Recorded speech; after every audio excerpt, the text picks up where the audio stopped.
They walk among us. The Alien Elite Exposé. What if the most powerful humans aren't human at all? Part 1. The First Glimpse. Chapter 1. The Unnatural Autopsy. The cold of the morgue clung to Lena Cross's skin like a warning. Steel drawers lined the tiled walls. The hum of fluorescent lights buzzed faintly overhead, interrupted only by the low murmur of voices behind the glass. On the slab in front of her lay the most recognizable corpse on Earth. President Anders Keller, leader of the free world, dead at 59. Only he wasn't entirely human. Dr. Sophia Patel's gloved hand hovered above the open chest cavity. She hesitated as though unsure whether to proceed or to run. Her scalpel gleamed under the harsh white lights. "Tell me I'm not crazy," she whispered. Lena's eyes stayed fixed on the body. She'd been in war zones. She'd covered coups and cartel bloodbaths. But nothing prepared her for the sight of Anders Keller's exposed ribcage, or what was beneath it. Where his heart should have been was something else.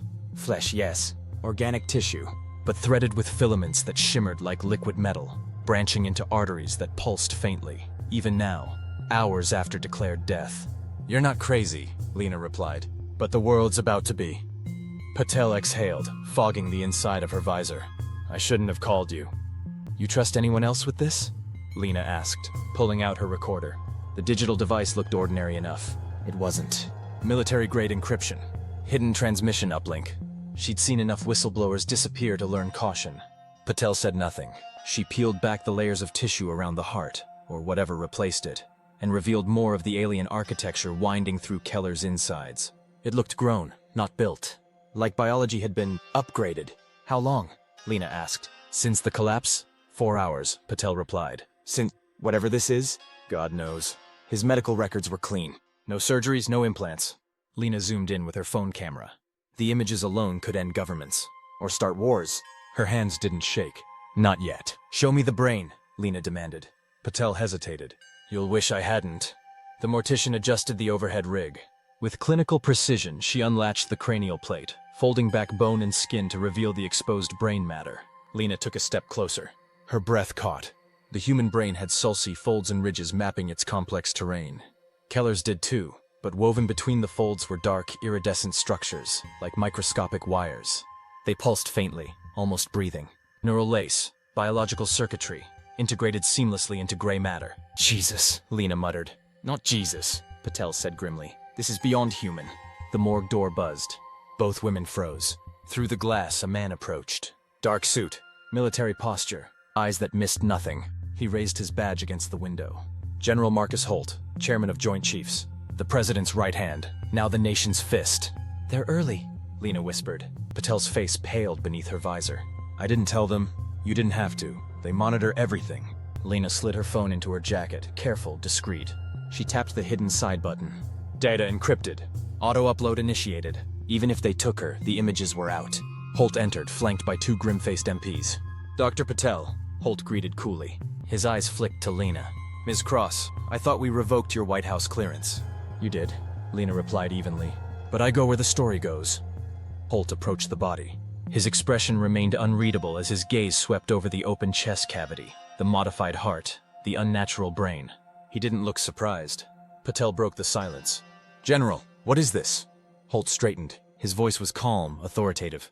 "Practiced, classified." Lena stepped between him and the body. "The leader of the free world collapses during a State of the Union address, dies on live television, and now you expect the people to believe it was a stroke?" Holt didn't blink. "I expect them to believe whatever protects national stability." Lena's fingers itched toward her phone. "They deserve the truth." "The truth?" Holt's voice dropped a fraction, cold as steel. "The truth would burn civilization to the ground." He handed Patel a folder. The seal on the front, Dominion Directive. Black Ops classification buried beneath layers of denial. "You've seen too much," Holt continued. "Both of you." Lena's pulse quickened. She fought to keep her voice steady. "Then answer this. What was Keller?" Holt's eyes met hers. "No denial. No outrage. Not alone," he said simply. The words hung in the sterile air. "Meaning?" Lena pressed. But Holt wasn't going to elaborate. The morgue door creaked as more personnel entered. Men in black. Gloves, sealed cases, containment equipment.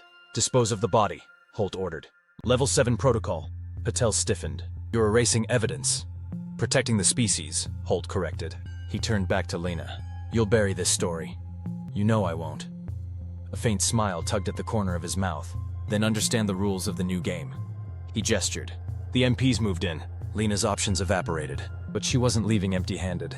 The data was secure. The images backed up. Somewhere out there, the truth had already begun to spread. Holt's parting words followed her as the MPs escorted her out.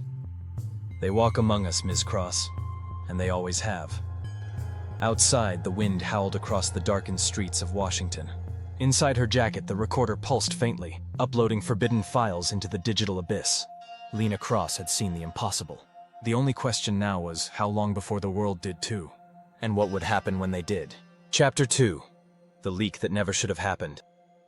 The email arrived at 3:14 a.m., precisely 8 minutes after Lena Cross powered down her encrypted recorder. Her apartment in Georgetown was dark, save for the faint glow of the laptop screen. Rain lashed the windows, the kind of Washington night that made the city feel like a pressure cooker. Quiet, waiting, ready to explode. She should have been asleep, should have been erasing files, wiping devices, getting out while she still could. Instead, Lena stared at the subject line. They walk among you. No sender, no IP trace, just 5 words floating like a virus in her inbox. She clicked. A download prompt appeared. The file was heavily encrypted, military grade at least. The kind of encryption designed to stop hackers, foreign agents, even the NSA. Lena bypassed it in 6 minutes flat. She wasn't just a journalist. She was a survivor of 17 years navigating information wars, whistleblower witch hunts, and the brutal paranoia of modern media. She knew how to play in the dark. The file decrypted, inside a video. Her heart stopped. It was the White House Situation Room. High-res, unedited. Security footage that should never have left that building. On screen, President Anders Keller sat at the conference table, flanked by his top advisors. National Security Director, CIA, military brass, and General Marcus Holt. The timestamp was exactly 14 days before Keller's collapse. The footage began. No audio, but body language told its own story. Keller leaned forward, face tight, eyes darker than Lena remembered from public broadcasts. Then it happened. Keller's pupils flared black. Not a trick of light, not a camera glitch. A complete biological shift, deep, void-like alien. The room's occupants didn't react. They'd seen it before. But Lena watched, transfixed, as Keller's skin rippled. Subtly, unnaturally, as though something beneath strained against its disguise. Her stomach clenched. The footage ended. Another window popped open. A folder of documents, redacted reports, medical scans, genetic sequences that made no biological sense. It wasn't just Keller. The list scrolled down. President Anders Keller, United States. Prime Minister Guillaume Larocque, France. Chancellor Greta Lang, Germany. And Secretary General Emir Faizan, Vatican Envoy Cardinal Giancarlo Rossi, the world's most powerful leaders. All flagged with one chilling designation. Non-human biological entities, Category 7. Lena's pulse pounded. Her mind raced. This wasn't a leak. It was a declaration. The final document in the folder sent ice through her veins.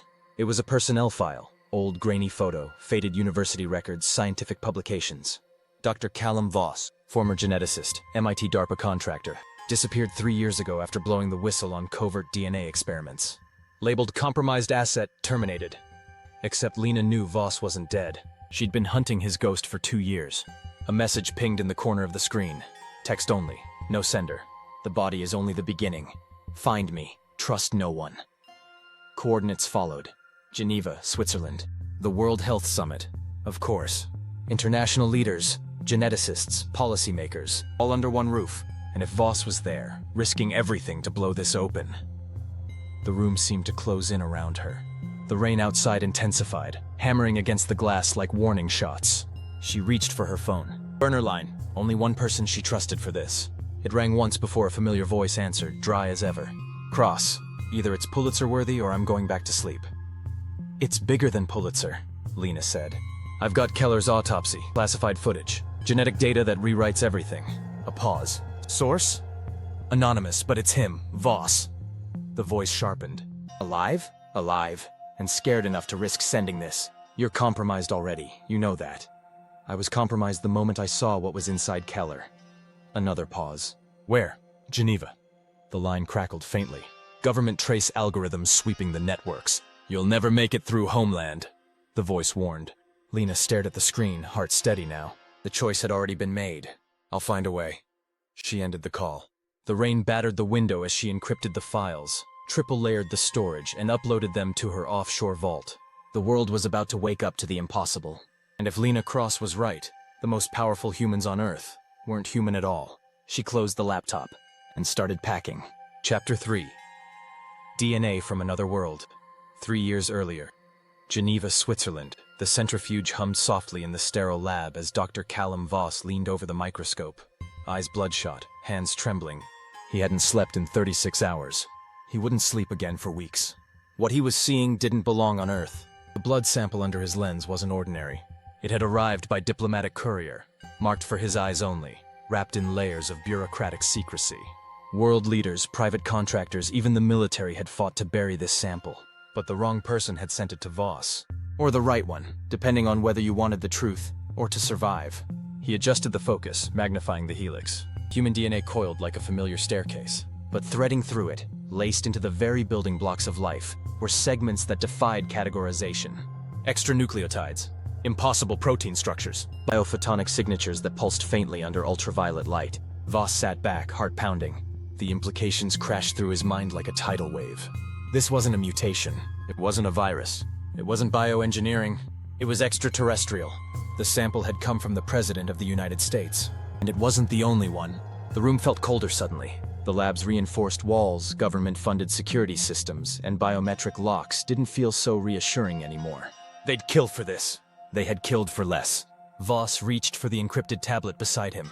His notes, calculations, genetic modeling, all locked behind military-grade firewalls. But nothing was truly secure. He stared at the final test results, the sequence alignment blinking in front of him. Homo sapiens, 89.2%. Unknown non-terrestrial genome, 10.8%. 10% of the most powerful man on Earth wasn't human. And buried inside that alien code were instructions, dormant, waiting, designed for something. Voss's fingers hovered over the console. Expose this and humanity would never be the same. But they were watching. They always were. A faint vibration buzzed against the lab bench. His private phone. Unknown number. He answered. Voss. A voice distorted, layered with digital filters. Unmistakably human. Barely. They know you've seen it. Who is this? Voss demanded. Your only chance, the voice replied. Leave now, they're coming. Voss's pulse spiked. He scanned the lab. Cameras, mic sensors, military-grade optics, all compromised. The screen flickered. The building's network had been breached. A countdown appeared on his terminal, 90 seconds. Voss bolted. He grabbed the tablet, shoved a portable drive into the mainframe, and initiated a secure wipe. His research, samples, everything, erased in under a minute. By the time security alarms blared, he was gone. Out the back exit, down the service stairs, disappearing into Geneva's maze of alleys and side streets. As he ran, his mind raced. The president wasn't human. Others weren't either. This wasn't politics. It was biology, evolution, or infiltration. And now they were hunting him. Voss vanished that night. Official reports claimed he suffered a mental breakdown. Suicide, drowned in Lake Geneva. But his body was never recovered. Because Voss wasn't dead. And 3 years later, when Lena Cross decrypted the forbidden files, his ghost would reach out once again. The truth buried in blood. The truth from another world.